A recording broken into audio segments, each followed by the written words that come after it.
Альберт әфәнде, менә Чаллы шәһәрендә инде аның тарихы 1626 елда башлана дигән менә шушындый эшләр башланды. Менә шуны дәлилләп, инде дәлилләмичә күтәреп интернетка да чыгаралар инде. Гомумән шушы эш бара. Менә сез үзегез ышанасызмы, Чаллының тарихы 1626 елдан башлана?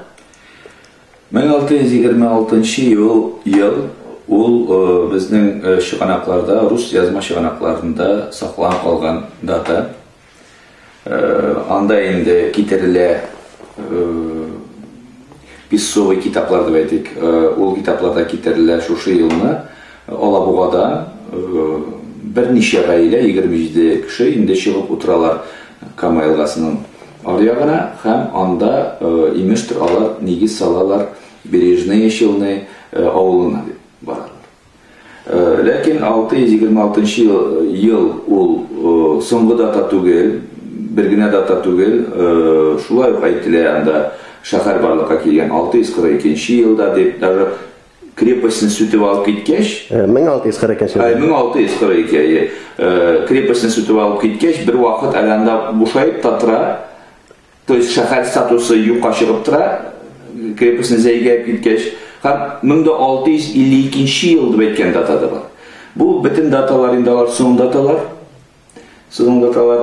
Һәм аларның иң иртәсен без нигез итеп алсак та, иң иртә датаны нигез итеп алсак та, ул датаның бер генә әһәмияте бар. Ул дата күрсәтә, шушы төбәктә рус торлак урынын, рус поселениесен дип әйтим, барлыкка килү вакыты.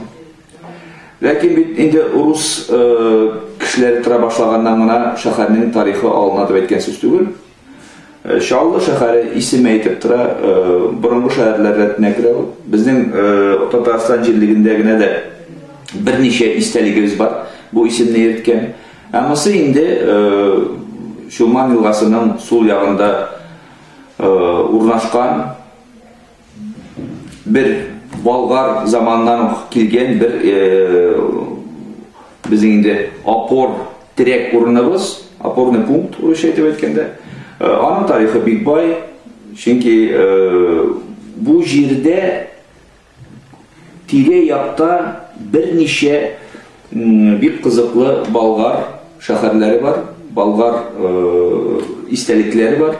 Шуларның берсен әйтеп, мәсәлән, Алабуга булсын, Шулман елгасы буенча Истәрәк, ул да булса Сарапул булсынмы, бүтәннәр дә күп.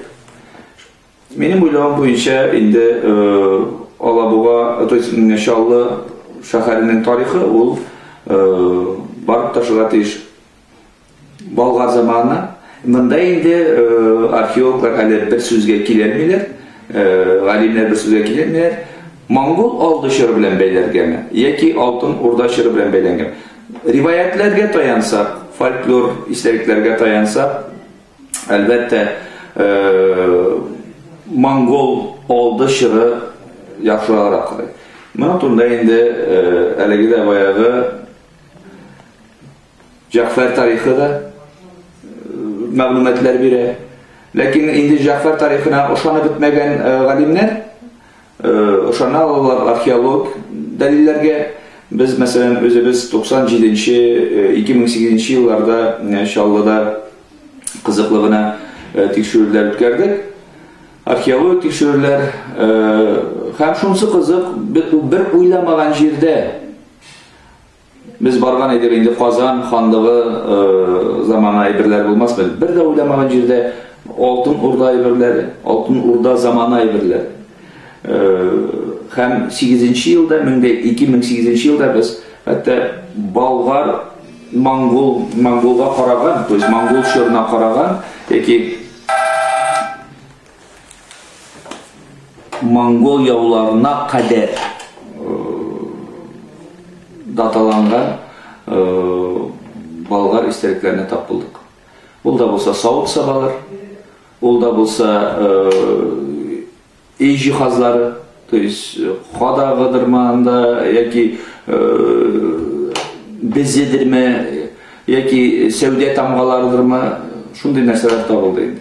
Менә Альберт әфәнде татар тарихының шул ягы бар.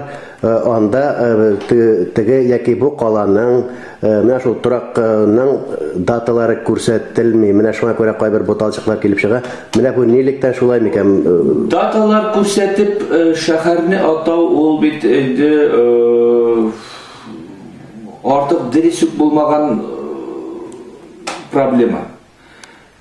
Даталанган шәһәрләр тарихта бик аз. Mesela Konstantinopol'dan biliriz kaçan salınganın.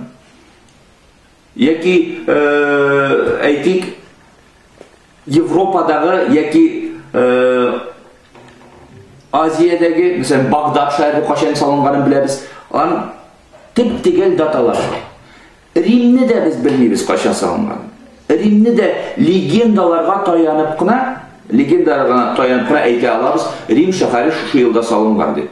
Афина кашан салынган белеп булмый. Мәсәлән, шул Киевның кашан салынганын белеп булмый. Ул даталар инде әленде уйдырмаларга, беренче телгә алынырга, әленде язылган фольклор хикәяләргә таянып кына әйтелә. Без Мәскәүне дә белмибез кашан салынган. Дөресен әйткәндә. Шуңа күрә инде монда ярдәмгә килә комплекс даталау ысулы.